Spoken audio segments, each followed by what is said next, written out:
Today, the Spokane Police Department announced it has identified the man who killed 9-year-old Candy Rogers in 1959. It was possibly the most well-known cold case in the city and the entire state. It began like far too many tragic stories do, an innocent child disappearing during what should have been an ordinary day.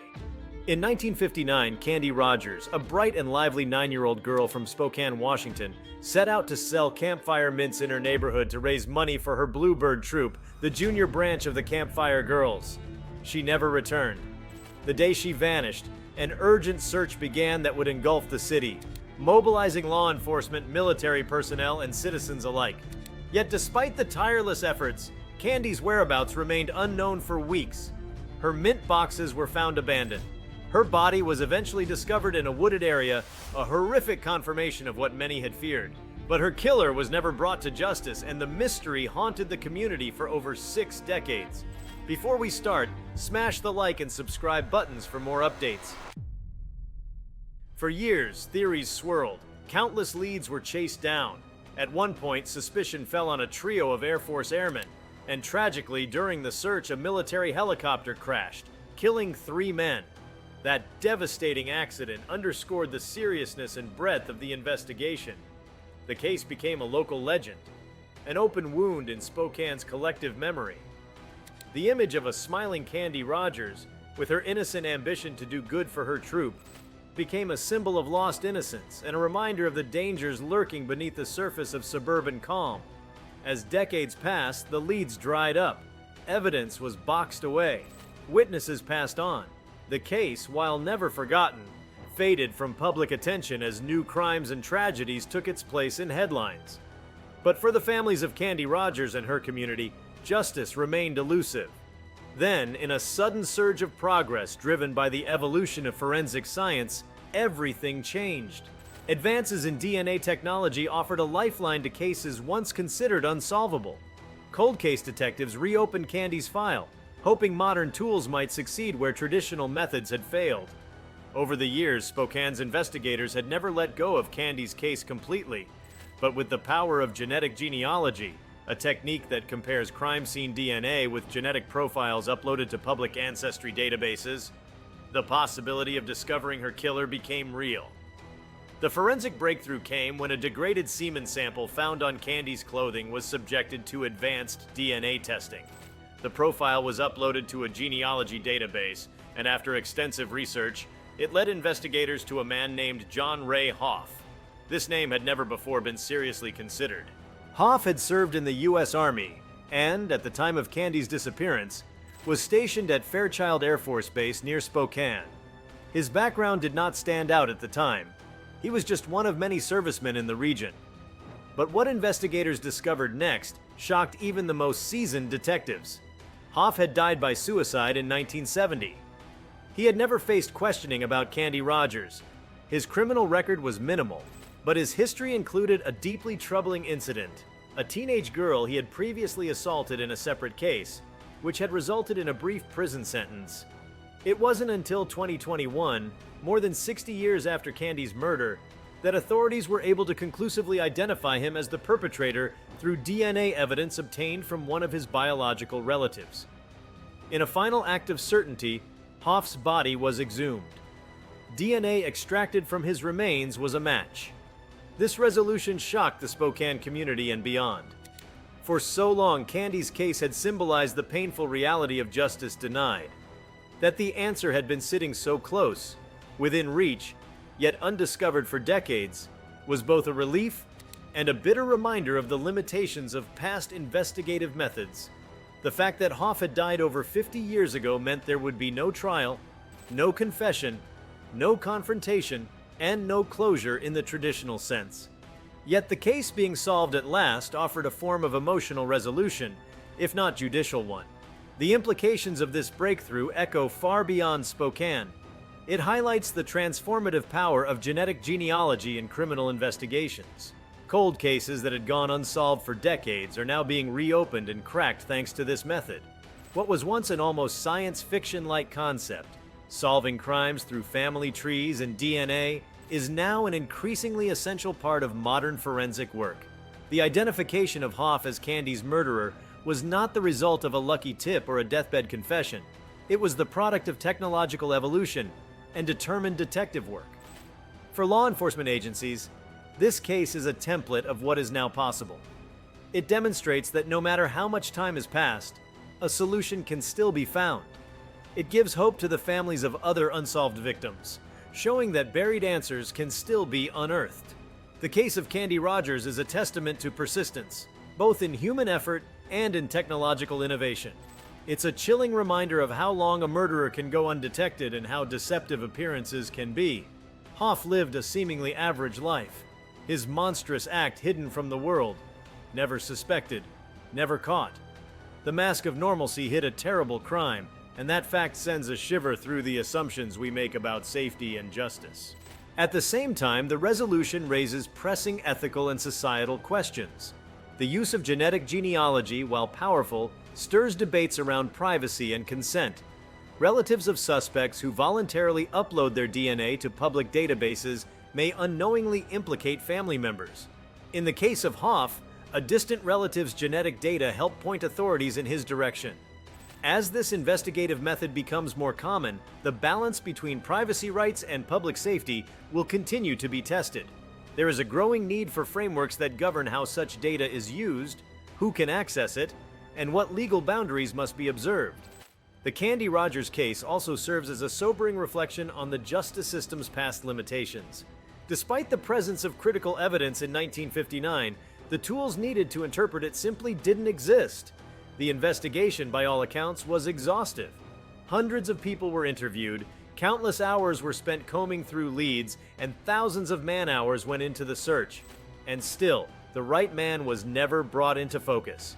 This gap speaks to the limitations of investigative techniques at the time, which relied heavily on physical observation, confessions, and rudimentary forensics. Had this crime occurred today, it may have been solved within days. Perhaps most powerfully, the case underscores the enduring pain of unresolved loss. For Candy's family, especially her surviving relatives, the revelation brought answers but not relief in the traditional sense. The decades spent not knowing, the lives lived under the shadow of uncertainty cannot be undone. Solving the case doesn't undo the horror of her abduction, the brutality of her murder, or the community's long-standing grief. It doesn't restore the faith that was shattered or return the innocence that was stolen. But it does close a chapter. It affirms that Candy was not forgotten, that her case mattered enough for detectives and scientists to work for over 60 years to uncover the truth. This long overdue identification resonates beyond Spokane's borders. It's a message to victims' families across the world who still await answers. It says, don't give up. Your case might not be cold. It might just be waiting for technology to catch up. It says that perpetrators may think time will protect them, that they'll be shielded by the fading of memories or the passing of years. But science has caught up to them, and silence is no longer a defense. The story of Candy Rogers, then, is not just a tale of horror and heartbreak. It is one of perseverance, evolution, and eventual truth. It is a story that began with the innocence of a little girl doing something as simple and pure as selling mints for her troop, and ended in a chilling revelation that stunned a community and rewrote its understanding of a 62-year-old mystery. It is a reflection of humanity's capacity to remember, to search, and ultimately to reveal. What makes this case even more profound is the timing. Candy's murder occurred at a time when America was on the cusp of major social change. The late 1950s were often viewed nostalgically, a time of picket fences, suburban calm, and tight-knit neighborhoods. But cases like Candy's cut through the illusion. They reminded people that darkness could exist even in the most idyllic settings, that no neighborhood was immune. Her death was a shattering moment in Spokane's history, an event that transformed how people viewed safety, how parents viewed freedom, and how children's independence was regarded. As time passed, the story was passed down, almost like folklore, a ghost of the city's past that never truly rested. Local reporters kept revisiting it. The police department never fully shelved it, and generations grew up hearing about Candy Rogers. When the answer finally came, it didn't just close a criminal case, it altered a cultural memory. It shifted a narrative from despair to discovery, from unresolved grief to unveiled truth. The ripple effects of this case will continue to be felt for years. It will influence how cold cases are approached. It will guide ethical debates about genetic databases. It will remind communities to look deeper, to preserve evidence, to invest in forensic resources, and to believe that justice delayed isn't always justice denied. The Candy Rogers mystery was finally solved. Not with a dramatic confession or a surprising eyewitness, but with the steady, quiet power of science and the enduring refusal to let her story fade away. For law enforcement professionals, it is a case study in tenacity. For forensic scientists, it is a validation of their methods. For families of other missing or murdered children, it is both a light in the darkness and a chilling reminder of how long justice can take. For communities, it challenges how they hold on to their histories, how they remember, revisit, and retell the stories that shape their sense of safety and place. Candy Rogers never got the chance to grow up, to experience life beyond her childhood. But through the resolution of her case, she leaves behind something larger than tragedy. Her story becomes a cornerstone in the architecture of forensic justice, a reminder that even after decades of silence, the truth can still speak, and that the smallest clues can one day illuminate the darkest mysteries. The revelation of Candy Rogers' murderer may have brought resolution to the long-standing mystery, but the true depth of its significance extends well beyond a singular crime. To understand the full impact, one must consider how this case represents a convergence of societal evolution, technological advancement, and human determination. It is not just the story of one girl's tragic fate, it is a reflection of how communities deal with trauma, how systems of justice adapt over time, and how new tools reshape the very nature of crime solving. Forensic science, once limited to rudimentary fingerprint analysis and blood typing, has now matured into a field where minute traces of biological material can be used to recreate entire family lineages. In the late 1950s, when Candy was killed, DNA itself hadn't yet been discovered as the double helix structure that would eventually revolutionize modern medicine and criminal investigation. The crime scene was processed using what were then state-of-the-art methods: visual inspection, witness interviews, and physical searches. Clues were largely confined to what the human eye could see or what the mind could infer. Any evidence collected had to rely on methods that today seem primitive. Tools unable to discern the invisible threads that connect victim and perpetrator through microscopic genetic material. Fast forward to the present, and the investigation into Candy Rogers' death serves as an example of how time, once a barrier to solving cases, can now be an ally. The preservation of evidence, whether intentional or simply fortunate, became the critical factor. The biological sample that would ultimately lead to the killer's identity had been stored carefully enough to withstand decades of degradation. Without that foresight, the eventual breakthrough would never have been possible. It highlights the value of meticulous evidence handling and offers a lesson to every law enforcement agency. What seems unimportant or unworkable today may become the key to unlocking truth in the future. The use of familial DNA and genealogy databases marks a transformative shift in investigative strategy. Traditional DNA matching requires a direct sample from a suspect, but with familial DNA, investigators can build a profile from someone distantly related to the person responsible. The process involves painstaking analysis, combing through ancestral records, public family trees, and historical documents to narrow down the pool of possible matches. It's a method that not only requires scientific precision, but also deep genealogical expertise. In Candy's case, this approach succeeded where decades of traditional police work had failed, not due to lack of effort, but because the tools simply weren't available. This brings to light a broader discussion on how criminal justice systems must remain adaptive. The integration of new technologies into old cases requires both funding and open-mindedness. Departments working cold cases often have limited budgets, and resources are typically diverted to active investigations. Solving a case as old as Candy Rogers requires both the will to look backward and the patience to do so carefully. It also demands a re-examination of priorities. Are justice and closure valuable only within a certain time frame? Or should they be pursued regardless of the years that have passed? Candy's case argues decisively for the latter. Moreover, the implications extend to the realm of public trust. For decades, the unresolved nature of Candy's murder was a quiet indictment of law enforcement's inability to protect and to prosecute. Though few would claim a lack of effort, the outcome, or lack thereof, eroded confidence. Every unsolved murder leaves behind not only grieving families, but also a community destabilized by fear and uncertainty. In neighborhoods like Candy's, where children were once allowed to roam freely and engage with their neighbors, her disappearance and death led to a profound and permanent shift in behavior. Parents became more cautious. Strangers were eyed with suspicion. Entire generations grew up under the shadow of her absence.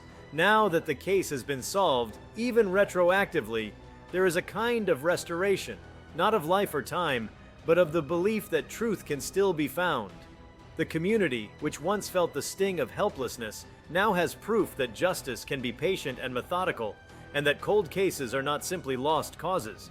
That restoration is psychological and cultural as much as it is procedural. For older residents who remember the initial tragedy, the solution brings an unexpected form of solace. For younger ones, it offers reassurance that evil, even when it hides, is not invincible. This breakthrough also signals a cultural shift in how we understand crime over time. In the era when Candy was murdered, crimes against children were often viewed through a lens of helplessness. Investigative bodies lacked specialized training in child abduction and assault. There were few systems in place to coordinate between jurisdictions, and data sharing was practically non-existent. Missing persons cases involving children were frequently misclassified, or worse, not taken seriously in their initial hours, precisely the window when intervention could be most critical. Over the decades, the landscape changed. Amber Alerts, sex offender registries, behavioral profiling, and interagency task forces became the norm. The eventual solving of Candy's case acts as a bookend to this evolution, an early tragedy that now finds resolution in the world it helped shape. In a parallel vein, the resolution of Candy's case challenges the idea of forgotten victims. Time has a way of dulling collective memory, particularly in an age of rapid news cycles and constant tragedy. Cases from the 1950s are often relegated to history books or local legend, their victims remembered more as symbols than as people. But Candy Rogers was not a statistic. She was a real child with real hopes, a family, a community, and a life that was senselessly stolen. The fact that her case was reopened and solved proves that forgotten does not mean forsaken. It is a message to every family who has waited in silence. Your loved one's case still matters. Even if decades have passed, even if the trail has gone cold, the pursuit of justice has not ended. A particularly fascinating aspect of the resolution is the nature of the perpetrator himself. John Ryhoff was not a serial killer, nor was he on law enforcement's radar for any other homicides. He committed an abominable act and lived the remainder of his life without being brought to justice. That reality is unsettling. It defies the trope of the monster hiding in plain sight and instead suggests something more chilling, that a single horrific act can be committed by someone who otherwise blends seamlessly into society. It raises uncomfortable questions about how we assess risk and assign suspicion. Hoff's apparent normalcy was part of his camouflage, and his suicide a decade later robbed the system of the opportunity to confront him. This reality does not offer the satisfying closure of a courtroom trial or a confession. It leaves an unfinished story, one where the truth is known but the accountability is permanently elusive. From a psychological standpoint, the implications are profound. For Candy's surviving relatives and members of the Spokane community, knowing who did it is both a relief and a burden. The human mind searches for meaning, for closure that not only explains events but makes peace with them. When a suspect is dead, that process is more complicated. There's no apology to receive, no admission to hear, no emotional reckoning to witness. Hoff took those with him when he died. In their place, there is only the cold precision of forensic data. A name, a match, a fact. It's a conclusion, but not a conversation.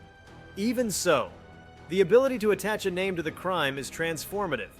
Unsolved crimes freeze victims in time. Candy was forever 9 years old. Her story, until solved, could never grow beyond that day. Now, her story moves forward. Not because her life continued, but because the truth did. The solving of the case gives her identity new meaning, not just as a symbol of innocence lost, but as a catalyst for justice found. Her name will now appear not only on lists of victims, but in the annals of forensic science, legal reform, and community healing. The methodology used in solving this case is also likely to influence how future crimes are prosecuted and defended. Defense attorneys, privacy advocates, and legal scholars are already grappling with the precedents being set by genetic genealogy. Candy's case, and others like it, will inevitably be cited in courtrooms and classrooms as examples of both the power and peril of this new frontier. There is great potential for good, but also for abuse. As the lines between private data and public interest blur, the legal system must adapt quickly. Questions of consent, scope, and legal jurisdiction are now part of criminal investigation in ways previously unimagined. What happens when DNA evidence implicates someone who has never uploaded their genetic information anywhere? What obligations do genealogy sites have to protect user data?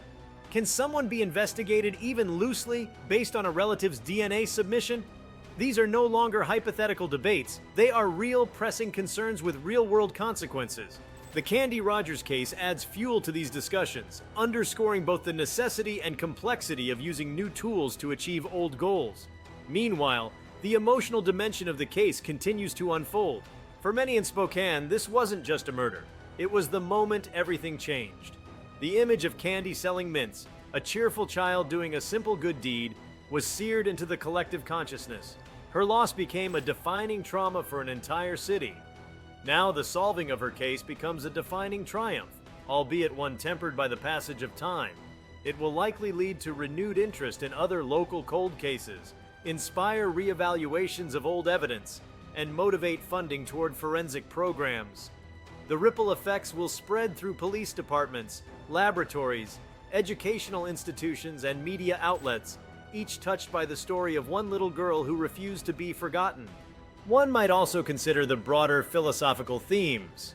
Time, truth, and justice have always shared a complicated relationship. We are accustomed to thinking of justice as something swift, balanced, and visible. But Candy's story reminds us that justice can also be slow, imperfect, and quiet. It doesn't always arrive in the form we expect. Sometimes it comes as a data match on a screen, long after the crime, long after the tears, long after the headlines. It arrives not with a bang, but with a long-awaited whisper. We found him. And so, as new names and new crimes dominate public attention, Candy Rogers' story stands as a sentinel from the past, a warning, a lesson, and a symbol. Her life, short as it was, has now influenced the very mechanisms by which future lives may be protected. Her case has bridged eras, from a time when DNA was unknown to a time when it can tell stories the dead cannot. Her legacy, once defined by a question, "Who did this?" is now defined by an answer. That shift in its quiet power is nothing short of extraordinary. With the identity of Candy Rogers' killer finally unveiled after more than 6 decades, the story not only rewrites one community's tragic past, but also offers a lens through which to examine the very nature of unsolved crimes and the lives they distort.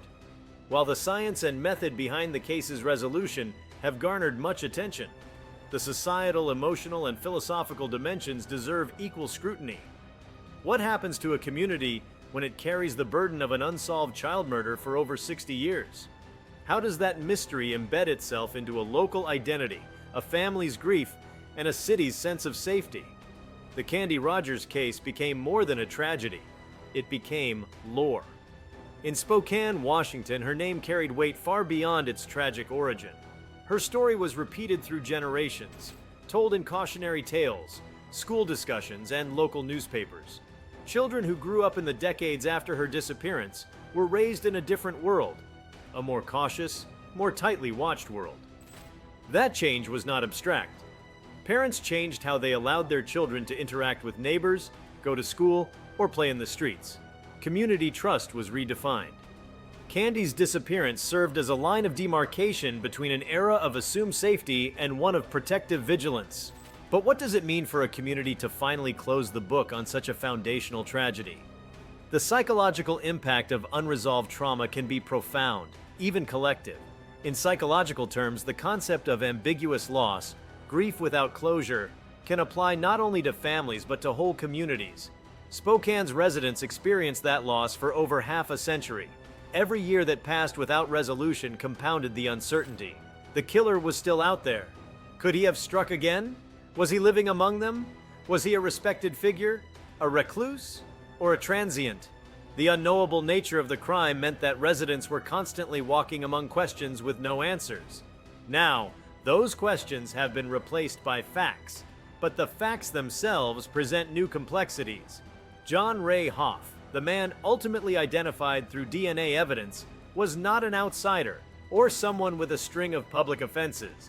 Instead, he was a figure who had melted into society after committing an unfathomable act. His ability to disappear into everyday life after such a brutal crime challenges our assumptions about the nature of criminals and evil itself. It reveals the limitations of behavioral profiling and illustrates how dangerous individuals don't always fit the caricature presented in media or law enforcement training manuals. There is also the matter of his suicide in 1970, long before technology could catch up with the evidence. That act cut off any potential interrogation, investigation, or psychological analysis. His motivations remain speculative. Did he kill himself out of guilt? Was he afraid of being caught for some other crime? Or was his suicide entirely unrelated to the murder of Candy Rogers? These are questions that will now remain forever unanswered, leaving gaps in the full narrative. Justice in this case has been served only in a narrow sense. There will be no courtroom drama, no confessions, no apologies, no chance for the family to confront the man who stole their daughter's life.